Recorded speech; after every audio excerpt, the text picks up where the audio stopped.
This is Ben Lister here, my interview with Darren Letham. Here it is.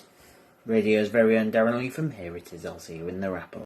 Hello and welcome to another podcast. On previous episodes we have had guests including Sean McAllister, Chris Hees, Peter Levy, Fiona Mills and loads more, but today we have a very special guest from the radio and all different live events around East Yorkshire. Welcome along, Darren Letham. Hello Darren. Thank you very much, Ben. Thank you. Welcome.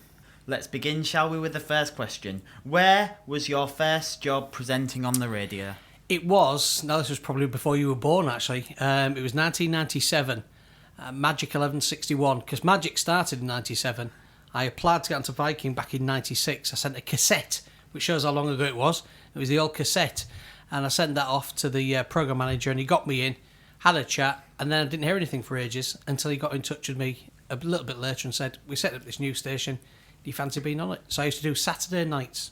Nice. Back in 97. Same as what Craig Charles does on Radio 6. That's it, yeah. It was 10 till 2, I think, on a Saturday night. But the music was a bit different. Ours was more chilled out. His is more dance, isn't it? Yeah. And funk soul as exactly, well. Who were your presenting inspirations when you first started out? Well, I used to listen to Radio 1 quite a bit back in the day. So there was people who were doing breakfast shows at the time. I guess I always liked Steve Wright, who's still going strong now, isn't he? Steve Wright was great. DLT I used to listen to. John Peel, because he was great about his music. And there was a guy who was on Viking called Paul Carrington, who I got to work with at Magic, and he's a good friend, and he's a wonderful, wonderful guy. And Paul Carrington could make you he could tell the world's worst joke, and it'd be so unfunny, but every time he told it, you would laugh because of the way he told it, and he was brilliant, Paul Carrington. So I used to just listen to him every day. And also, it's very good that different radio stations as well. Well, that's the thing. If you want to get into it, you need to listen around, and get a sense of who does what different places and that. I personally sometimes listen to Pete Mills's station, Hull Kingston Radio. Yeah. Millsy, I've known him for a while. Yeah, I won't listen to Millsy too much though. I listen to some shows on that channel, but I sometimes listen to KCFM as well. Which is where you used to listen to me, wasn't it? Yeah, and Paul Woodford, Amy, lovely Amy. Yeah, saw her at the weekend. She's a lovely, lovely woman. Matt Hutchinson, Mike. Spiky Mike Nicholson. I haven't seen him for a bit. Yeah, Spiky Mike with his white spiky. I'll tell you a little story about Mike Nicholson, because he's got spiky hair. He never put his headphones over his head. He used to put them round the back because he didn't want them touching his hair and ruining it. Hence he keeps it spiky all the time. Yeah, and also I listen to a lot of radio stations as well. Good, yeah, that's a good way to get into it. Listen to everybody, see what everybody does. Yeah. What's your favourite part about being a radio presenter? I guess because I love music. I've always been a geek on music. There used to be a record shop in Bransholme Centre when I lived in Bransholme, and I used to buy loads and loads of CDs and albums and 7-inches from him. So I'd listen to music all the time and pretend I was on the radio when I listened to the songs. And just because I love music, that's one of the best things. Being able to sit in the studio with the door shut so nobody else can hear you, sing your head off as bad as you want to every single song, even the ones you don't like. Also, I do that sometimes. I pretend I'm on the radio sometimes. It's a good way to practice talking up songs and things, and timing as well. See how you do for timing. I used to, I listen to a lot of radio. I listen to Absolute sometimes. Absolute 80s sometimes. On your old time slot, because on the Absolute 80s time slot, on the night time, they have Tony Hadley from Spandau. Oh, from Spandau, right, yeah. There's lots of good music there. And it's good music as well, because it tells you all the different decades, yeah. How do all the events vary from each one? Well, they do actually, because I've just this weekend I was doing Withensea Festival, or Withstock. It was the 25th anniversary of that, and that was live music, so it was bands throughout the day. Whereas this weekend I'm doing the food festival, so you're talking to chefs about what they're cooking and their demonstrations and stuff during the day. So they can vary. So you need to be able to ask questions on any subjects and things that come into your mind at any moment, because you never know what's going to happen. You might get an instance where they'll shove you on stage and say, fill for 5 minutes. So you've got to talk about something or other and chat to people about something. So they do vary. You can be doing music one week, food the next, then back to music again. And then the next week it could be a dance competition or something like that. So it's nice because it's different every week, so that's good. What's your favourite part of working at the events? Oh, that's a good one. That is a good one. Just probably the variety, something different. I'm always tired by the end of the night, but I'm always excited in the morning. Like with stock this weekend on Saturday, I was driving up to Windsor thinking, I'm really, really looking forward to this. Last night I was driving back thinking, I'm really, really ready for my bed. So I was glad it was over, but it was brilliant. So just the variety, I think, and meeting loads of different people. You get to meet a lot of different people, a lot of different bands, a lot of different people, wherever you go, and it's great to meet everyone and stuff like that. And somebody new every weekend, which is lovely. And also, it's a bit like I get nervous when I meet celebrities as well. Because sometimes I get nervous, like, I'm all right with you now because I familiarise myself with you. I'm not a celebrity. You're kind of hard to me because you used to be on KCFM. I'm not quite the Peter Levy standard just yet. Yeah, you're getting... I know, I'm not quite as orange. What's it like to interview famous faces of Hull? Ooh, it's great actually because, I mean, sadly we've not got so many famous faces in Hull now because we've lost a few of them, haven't we? But they're brilliant. They've always been good and they're always passionate about where they're from, which is lovely. You talk to anybody who's from Hull, and they always go on about where they were born, where they used to live, and even if they don't live in Hull now, they still hold a lot of Hull in their heart, which is lovely. So you can talk to them until the cows come home, and they're real proud and passionate of being born here, especially if they're from Hessel Road, I've noticed. Everybody from Hessel Road's always really proud of that. I'm a Hessel Road boy. Yeah, we had Sean McAllister in back in February, Yeah. and he loves Hull because he's kind of from this area, and he used to work at the old fish factory, was it? The old factories. Yeah. Oh, yeah, well, that's proper Hull, isn't it, that? Yeah, you and can't he get used much to more. film during the factories. Yeah. Yeah. That's great, because, you don't get much more Hull than that, but it's a city where everybody's friendly, isn't it? Everybody chats to each other here. They'll stop in the street and talk to strangers. And it is nice. But as I say, anybody you talk to about Hull, or if you talk to somebody who's not from Hull, who's been to Hull, like a celeb who's been before, or did you come to, I've been there, I loved it. The theatre's lovely. The people were so nice and friendly. And, I stayed in this hotel, or I stayed in this pub, and I went there in a night. Yeah. And they love it. Yeah. And Sean Williamson, who played Barry in EastEnders, I remember him performing in Hull, and he said the Old English Gentleman is the best pub in the world. He loves it. He's spent a fortune there, and he sings karaoke in there every time he comes to Hull.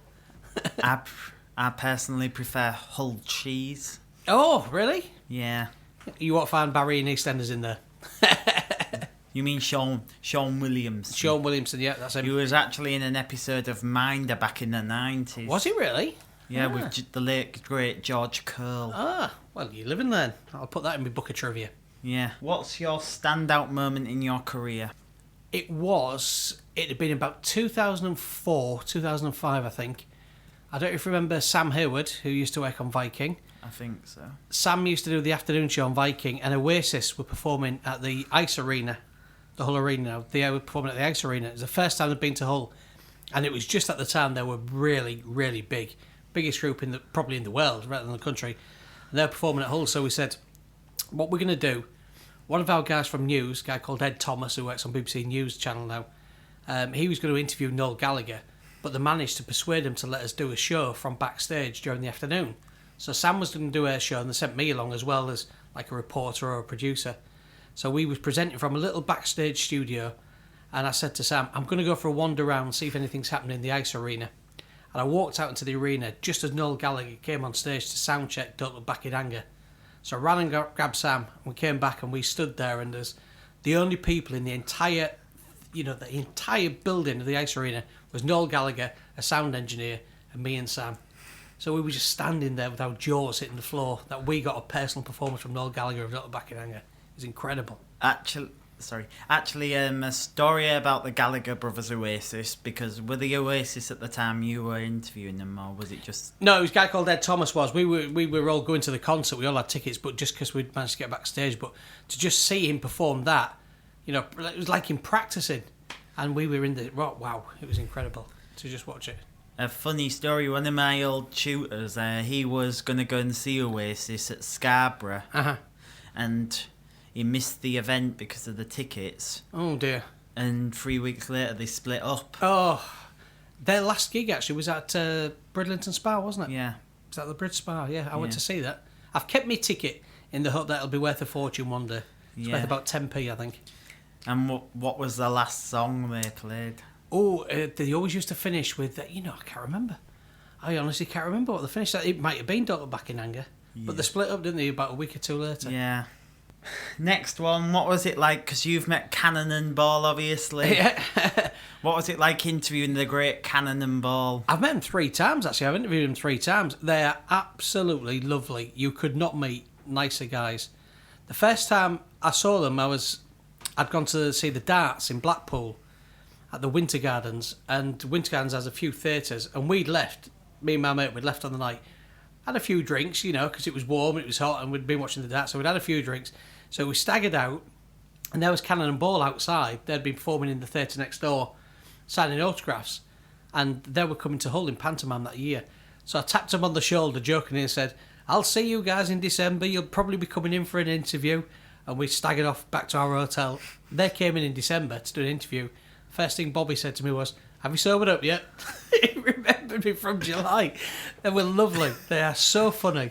And they can tell some stories off air that, you can't tell on air, but they are brilliant. They're really nice, really friendly, and they'll do anything for anyone. They love the fans. They stand for hours signing autographs.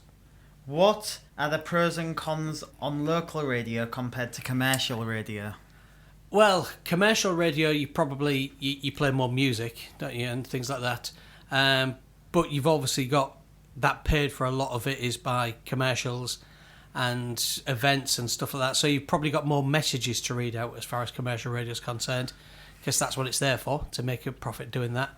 Whereas BBC local radio is obviously paid for by the licence player, isn't it? And they can talk a bit more on the BBC. People who tune to commercial radio mainly want the music, don't they? Whereas the BBC is more for the speech. So I'd say the commercial side, probably more because you can get to play a bit more music and things. Whereas the BBC, you've got to think a lot more. I think it's probably tiring actually doing that for a good 3 or 4 hours, thinking and talking for that long. And finally, what advice would you give to young aspiring broadcasters? The one I'd probably say is you've got to be patient, and you've got to prepare yourself for a lot of disappointment and knockbacks as well. Yeah. When I first started, as I say, in 96, and he replied to me, and then I didn't hear anything for ages. But since I've been freelance, I've obviously sent little bits off to different stations. Some reply, some don't, and you just have to have a thick skin and think they're not going to reply. They're all not going to reply. Some of them do, but some of them don't, because you take it personally and you think, oh, what's wrong with me? It's just that they get that many that you've got to remember that sometimes they might not even listen to it. But so you've got to be go all the time. Keep trying. Never give up. That's a wrap then. That's a wrap. I'll have a chicken one, barbecue. Thank you for joining us, Darren Letham. Thank you very much for having me. And that's a wrap. Cheers, Ben.